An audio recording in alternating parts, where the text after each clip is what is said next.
The winter wind cut through the barbed wire fences of Camp Clarinda, Iowa, on the morning of January 17, 1945.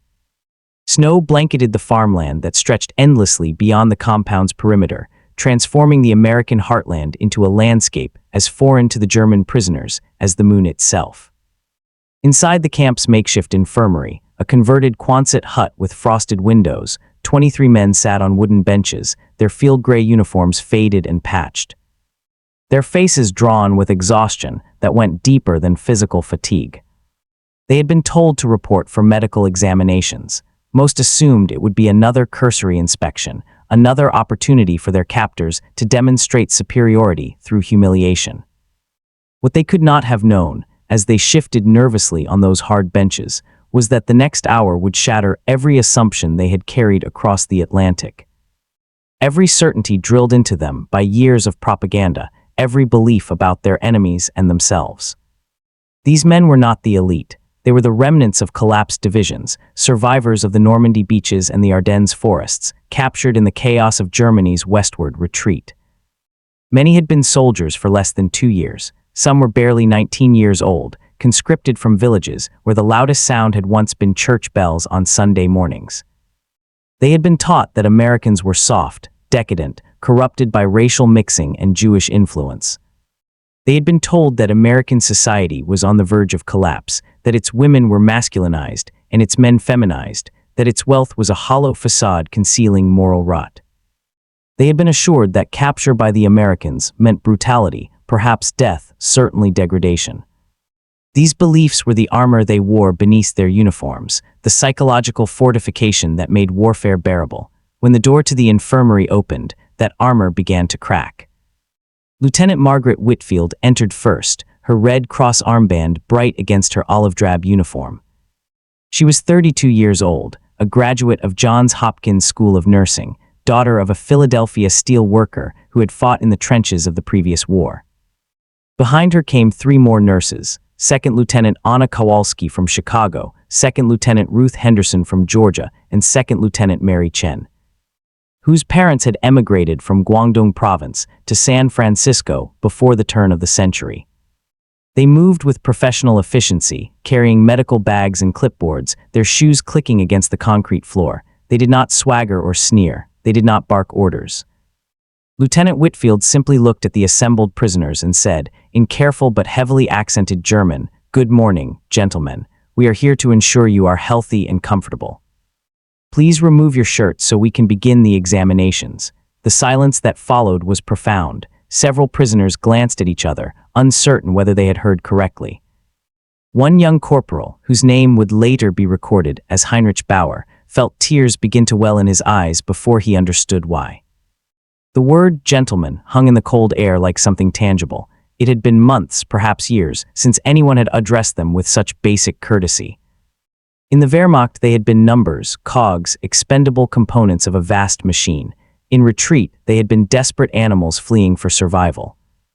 In capture, they had expected to become something less than human entirely, but this American woman, this enemy nurse, had called them gentlemen.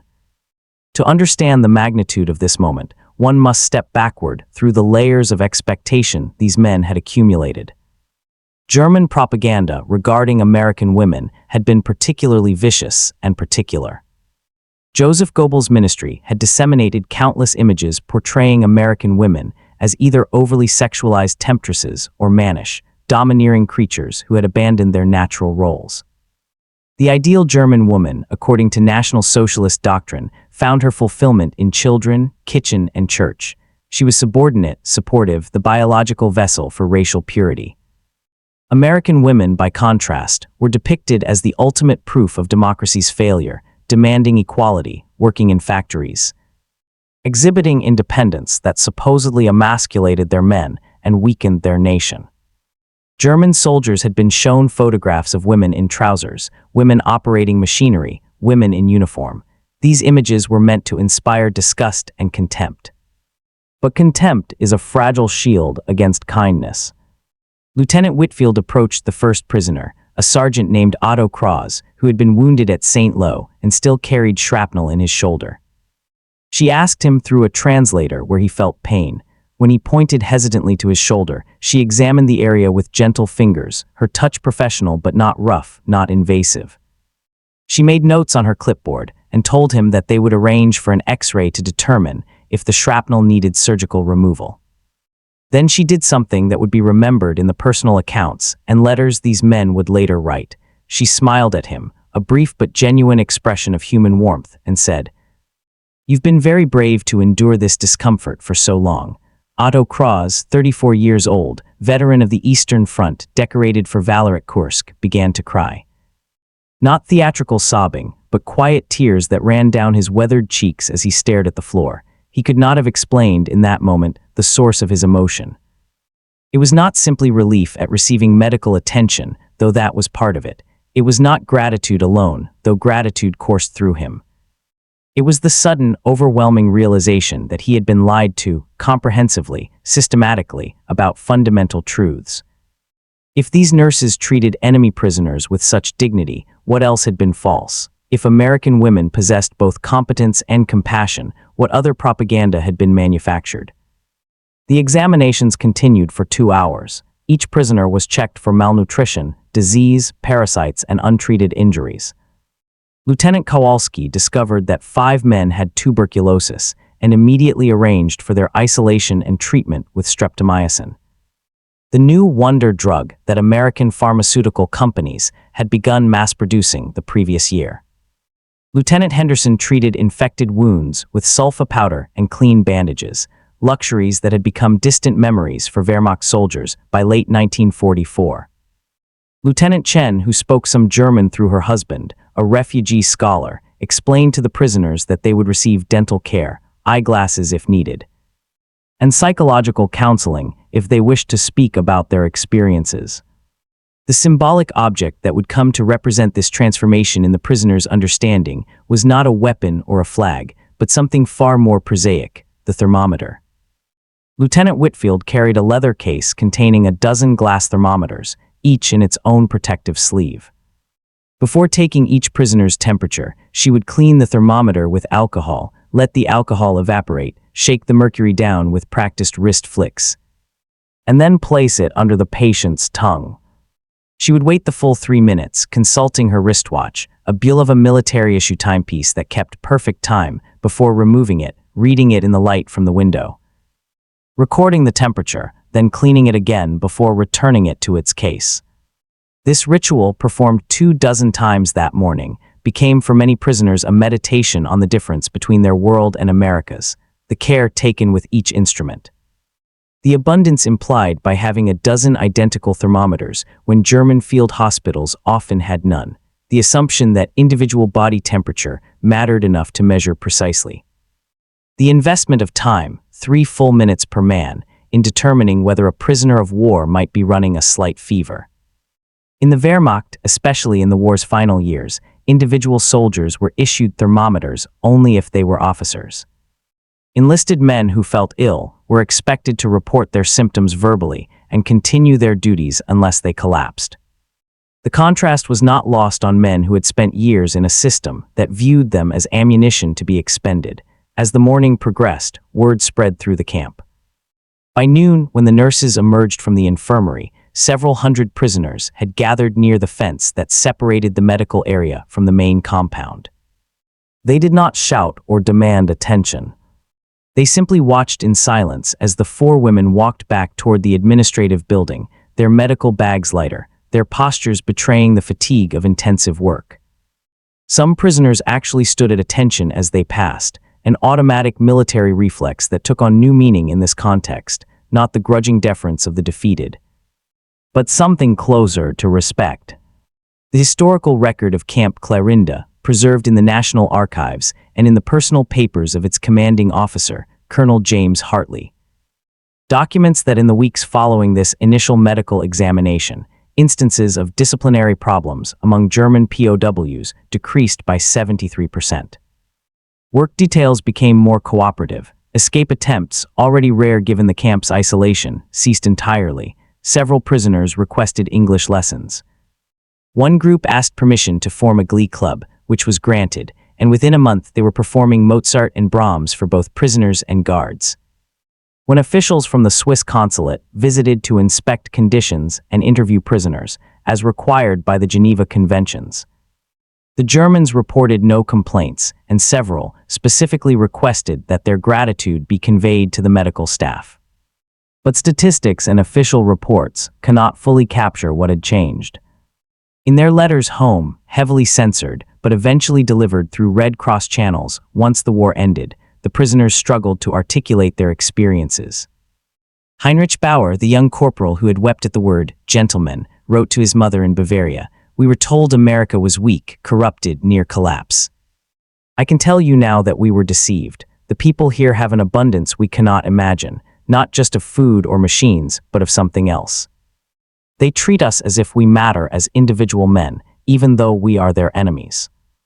I do not know what to call this quality, but I think it is connected to what they mean by democracy." Another prisoner, Wolfgang Dietrich, a former schoolteacher from Heidelberg, wrote to his wife, "The nurses here are unlike any women in our propaganda films. They are educated, competent, and kind. They make decisions without consulting male superiors. They speak to us with respect even when correcting our behavior. I find myself wondering what our daughters might become if they were raised with such expectations of themselves. I wonder what we have denied half our population and what we have lost by doing so." These were not isolated observations. Camp Clarinda was one of more than 500 POW camps scattered across the American interior, housing more than 400,000 German prisoners by the war's end. The experiences at Clarinda were replicated, with variations, at camps in Arkansas and Texas, in Michigan and Minnesota, in Arizona and California. German prisoners arriving at these camps expected hardship, brutality, perhaps starvation. Instead, they encountered abundance so extreme it seemed like propaganda in reverse. They were fed 2,800 calories per day, the same ration as American soldiers, at a time when civilians in Germany were surviving on less than 1,000. They received medical care superior to what many had known even in peacetime. They were paid 80 cents per day in camp scrip for their labor, which they could spend in canteens stocked with cigarettes, candy, soap, and magazines. But it was the treatment by American women, nurses, teachers, administrative staff that most profoundly challenged their ideological frameworks. These women embodied a paradox that German propaganda had insisted was impossible. They were simultaneously competent and compassionate, independent and nurturing, educated and feminine. They gave orders that were obeyed without question, not because they wielded authority through force, but because their competence commanded respect. They made medical decisions that determined whether men lived or died, yet they did so with a bedside manner that acknowledged the patient's humanity. They existed in a social structure that granted them agency and voice, yet they had not become the harsh, masculine caricatures of Goebbels' newsreels. Lieutenant Whitfield, in her own diary, portions of which were published in a nursing journal in 1947, reflected on her interactions with the German prisoners. "They look at us with confusion that sometimes borders on fear. Not fear of harm, but fear that their entire worldview might be incorrect. Some of them have asked me directly how American women can be both assertive and kind, how we can work in men's roles without becoming masculine, how our society functions when women demand equality. I try to explain that equality does not mean sameness, that freedom allows each person to develop their fullest potential regardless of gender. But I wonder if they can truly understand, having been raised in such a different system. What strikes me most is their capacity for change. These are young men, indoctrinated for years, yet when confronted with kindness and evidence contrary to their beliefs, many of them begin to question everything they were taught. The transformation was not universal or complete. Some prisoners clung to their Nazi convictions throughout their captivity and returned to Germany unreconstructed. Some dismissed American abundance as temporary, the product of geography and resources rather than social systems. Some maintained that the kind treatment they received was exceptional, propaganda meant to demoralize them, not representative of broader American values. But for a significant number, the experience of American captivity, and particularly the experience of being treated with dignity by American women, planted seeds of doubt that would germinate over decades. In the infirmary at Camp Clarinda, Lieutenant Whitfield continued her rounds long after that first morning. She treated hundreds of prisoners over the following months, men with frostbite from the Ardennes, men with dysentery from inadequate field sanitation, men with wounds that had festered for weeks before capture, men with psychological trauma from battles they could not articulate.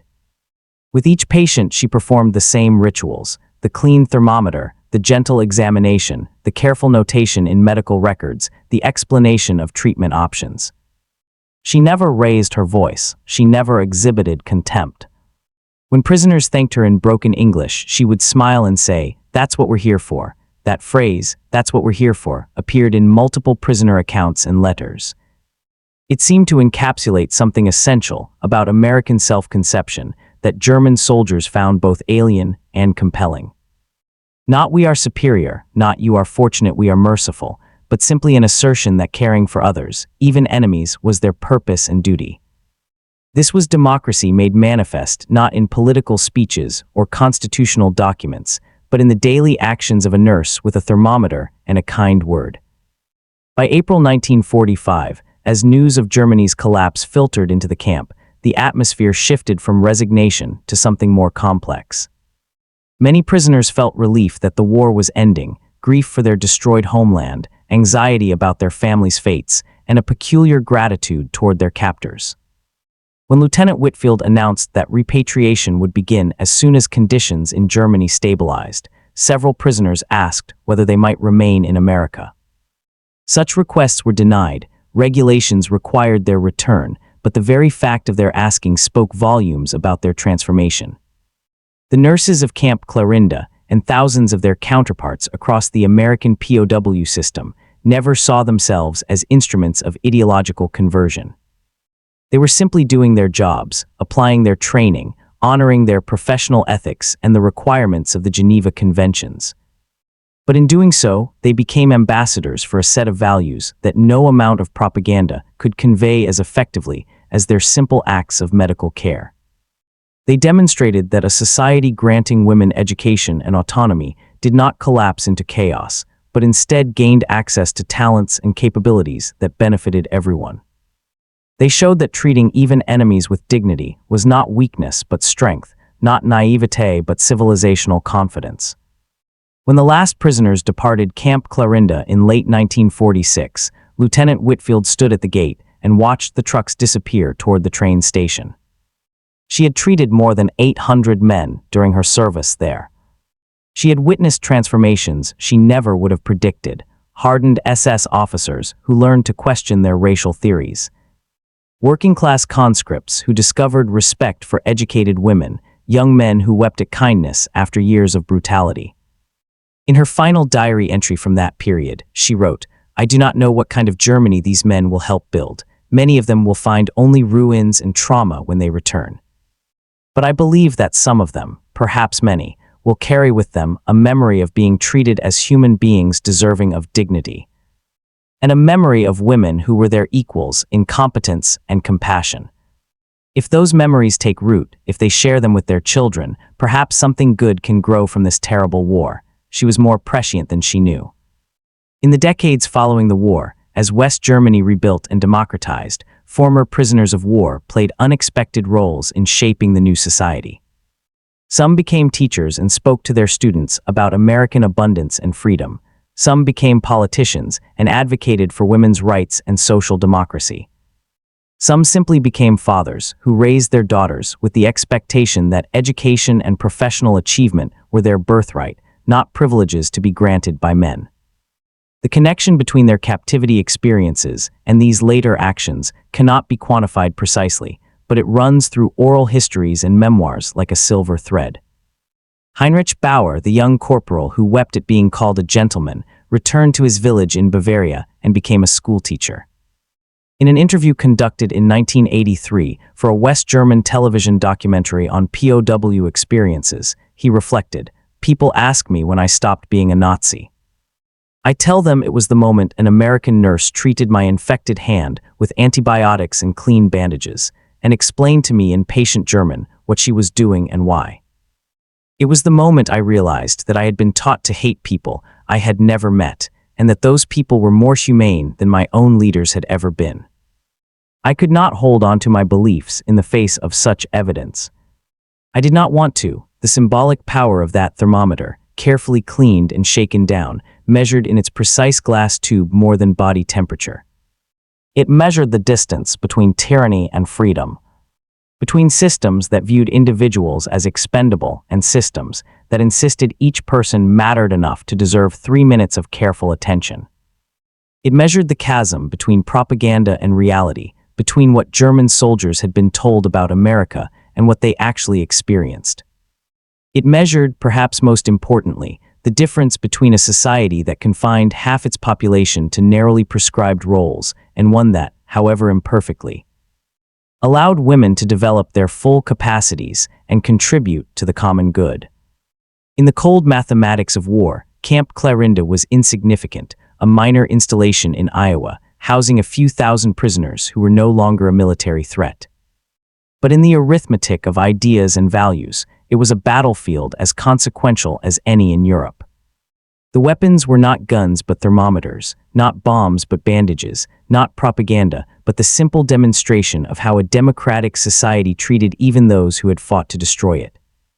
The soldiers were nurses whose courage lay not in combat, but in maintaining their professional ethics and human decency in the face of men, indoctrinated to despise everything they represented. The outcome of that battle was recorded not in military after-action reports, but in tears shed by prisoners who encountered unexpected dignity. In letters home that admitted, "We were deceived," in transformed lives that rippled forward through generations. When German POWs wept openly, as American nurses treated them with unexpected dignity, they were not weeping merely from relief or gratitude, though those emotions were present. They were weeping for the collapse of a worldview, for the loss of certainties that had structured their understanding of reality, for the painful realization that they had fought for lies, while their enemies embodied truths they had never been permitted to imagine. And in that weeping, paradoxically, was the first stirring of something like hope, the possibility that human beings could learn, could change, could recognize in former enemies a common humanity that transcended national borders and ideological differences. That possibility, born in a freezing Quonset hut in Iowa, where a nurse cleaned a thermometer and spoke with kindness to men who had crossed an ocean to kill Americans, was perhaps the most valuable victory of the entire war. Not the victory of arms, but the victory of values. Not the triumph of force, but the triumph of freedom, demonstrating, through countless small acts of human decency, why it deserved to prevail. The wind still blows across the Iowa farmland, where Camp Clarinda once stood. The buildings are long gone, replaced by fields of corn and soybeans that stretch to the horizon. But in the memories of men now gone, in the letters preserved in archives, in the testimonies given to historians and documentary filmmakers, the echoes remain. The click of a nurse's shoes on concrete, the gentle pressure of skilled fingers examining a wound, the quiet authority of a woman's voice explaining treatment options in careful German. And the sight of young men weeping not from pain, but from the sudden, overwhelming recognition that they had been permitted, finally, to be human again. That recognition, seated in captivity, would grow into the democratic soil of post-war Germany, bearing fruit that those American nurses could never fully witness, but would have recognized as the harvest of their compassion. For they had proven in the most unlikely of circumstances that treating others with dignity, even enemies, even in war, was not a luxury or a weakness, but the fundamental foundation upon which free societies must always be built, one careful, patient, thermometer-measured moment at a time.